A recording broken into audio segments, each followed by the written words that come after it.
Little Mrs. Summers one day found herself the unexpected owner of $15. It seemed to her a very large amount of money. The way it filled up her worn money holder gave her a feeling of importance that she had not enjoyed for years. The question of investment was one she considered carefully. For a day or two she walked around in a dreamy state as she thought about her choices. She did not wish to act quickly and do anything she might regret.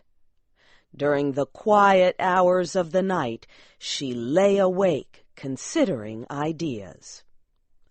$1 or $2 could be added to the price she usually paid for her daughter Janie's shoes.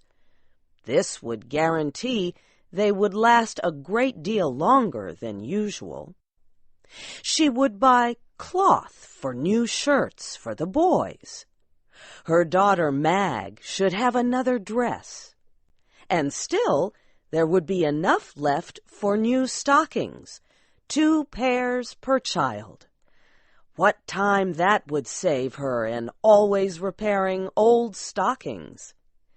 The idea of her little family looking fresh and new for once in their lives made her restless with excitement. The neighbors sometimes talked of the better days that little Miss Summers had known before she had ever thought of being Mrs. Summers. She herself never looked back to her younger days. She had no time to think about the past. The needs of the present took all her energy.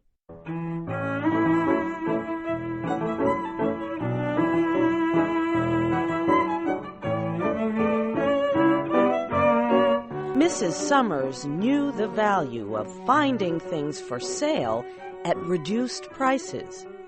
She could stand for hours, making her way little by little toward the desired object that was selling below cost. She could push her way if need be. But that day she was tired and a little bit weak. She had eaten a light meal. No, she thought about her day. Between getting the children fed and the house cleaned and preparing herself to go shopping, she had forgotten to eat at all. When she arrived at the large department store, she sat in front of an empty counter. She was trying to gather strength and courage to push through a mass of busy shoppers. She rested her hand upon the counter. She wore no gloves. She slowly grew aware that her hand had felt something very pleasant to touch. She looked down to see that her hand lay upon a pile of silk stockings.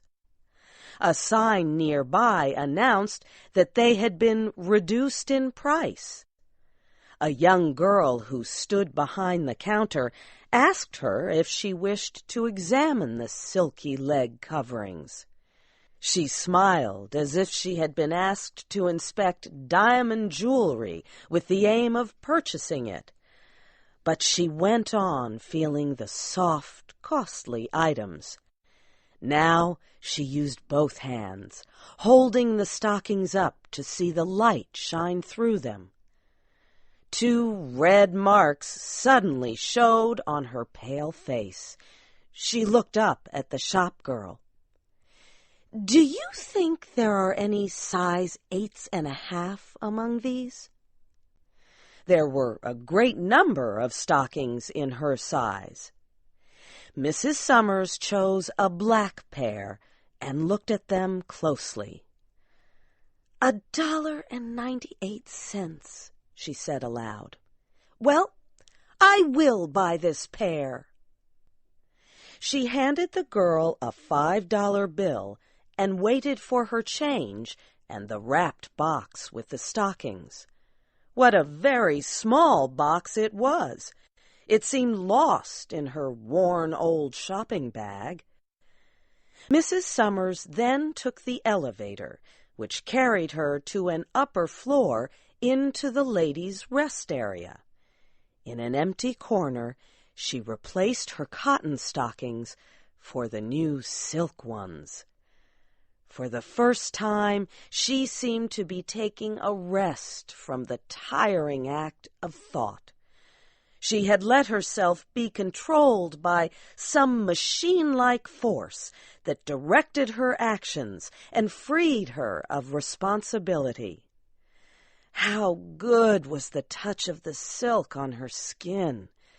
She felt like lying back in the soft chair and enjoying the richness of it. She did for a little while. Then she put her shoes back on and put her old stockings into her bag. Next, she went to the shoe department, sat down, and waited to be fitted. The young shoe salesman was unable to guess about her background. He could not resolve her worn old shoes with her beautiful new stockings. She tried on a pair of new boots. She held back her skirts and turned her feet one way and her head another way as she looked down at the shiny, pointed boots. Her foot and ankle looked very lovely. She could not believe that they were a part of herself. She told the young salesman that she wanted an excellent and stylish fit. She said she did not mind paying extra as long as she got what she desired. After buying the new boots, she went to the glove department. It was a long time since Mrs. Summers had been fitted with gloves. When she had bought a pair, they were always bargains, so cheap that it would have been unreasonable to have expected them to be fitted to her hand. Now she rested her arm on the counter where gloves were for sale. A young shop girl drew a soft leather glove over Mrs. Summers' hand. She smoothed it down over the wrist and buttoned it neatly. Both women lost themselves for a second or two as they quietly praised the little gloved hand.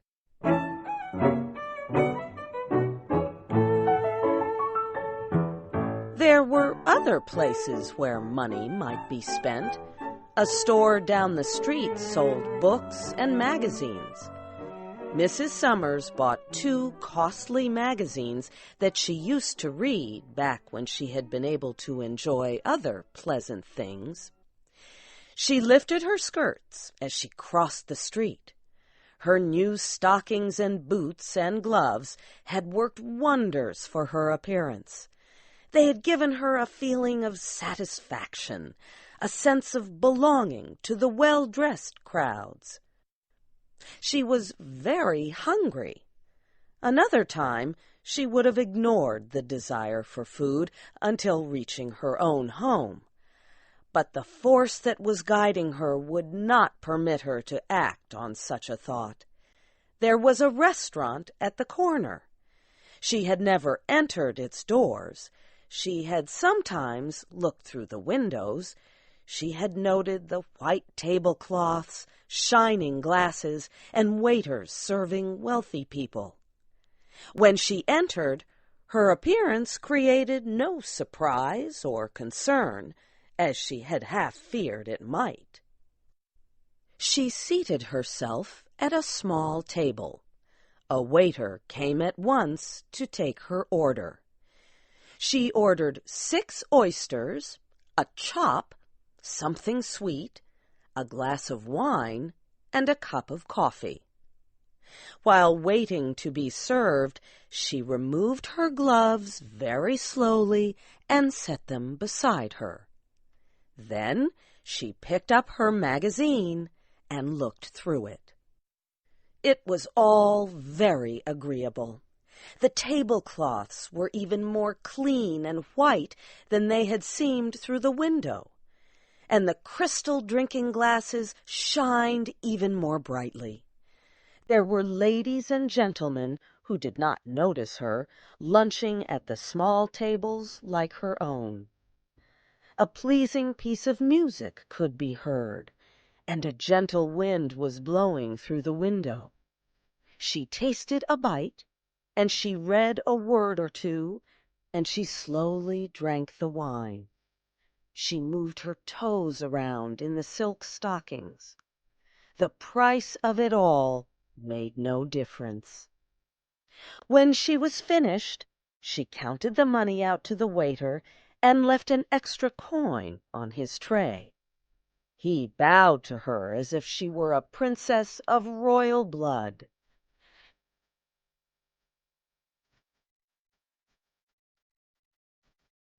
There was still money in her purse, and her next gift to herself presented itself as a theater advertisement. When she entered the theater, the play had already begun. She sat between richly dressed women who were there to spend the day eating sweets and showing off their costly clothing. There were many others who were there only to watch the play. It is safe to say there was no one there who had the same respect that Mrs. Summers did for her surroundings. She gathered in everything, stage and players and people, in one wide sensation. She laughed and cried at the play. She even talked a little with the women. One woman wiped her eyes with a small square of lace and passed Mrs. Summers her box of candy. The play was over, the music stopped, the crowd flowed outside. It was like a dream ended. Mrs. Summers went to wait for the cable car. A man with sharp eyes sat opposite her. It was hard for him to fully understand what he saw in her expression. In truth, he saw nothing, unless he was a magician. Then he would sense her heartbreaking wish that the cable car would never stop anywhere, but go on and on with her forever. Check out some of my other videos. Don't forget to like and subscribe to the channel. New videos every day. Good luck and take care of yourself.